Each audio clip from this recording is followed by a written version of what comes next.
বাংলাদেশে ডেঙ্গু পরিস্থিতি ভয়াবহ আকার ধারণ করার পর ডেঙ্গু জ্বরের জীবাণু বহনকারী এডিস মশা সম্পর্কিত বিভিন্ন তথ্য সম্পর্কে আগ্রহ তৈরি হয়েছে মানুষের মধ্যে। এডিস মশা খালি চোখে দেখে চেনা যায় কিনা, এটি কখন কামড়ায় অথবা এই মশার শরীরের বিশেষ কোনো জায়গায় কামড়ায় কিনা, বাংলাদেশি সামাজিক মাধ্যমে সাধারণ মানুষ এরকম প্রশ্ন তুলেছেন। এডিস মশা কি শুধু সকালে কামড়ায়?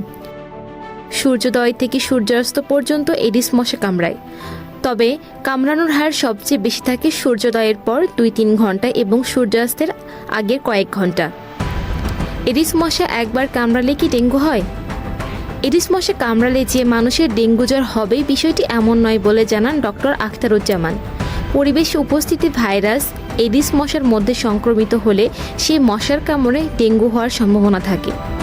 এডিস মশা ভাইরাস সংক্রমিত থাকা অবস্থায় মানুষকে কামড়ালে সুস্থ মানুষের ডেঙ্গু হতে পারে। ভাইরাসের কারণে হওয়া জ্বরে আক্রান্ত থাকা ব্যক্তিকে এডিস মশা কামড়ালেও মশার মধ্যে ভাইরাস সংক্রমণ হওয়ার সুযোগ থাকে বলে জানান ডক্টর আখতারুজ্জামান।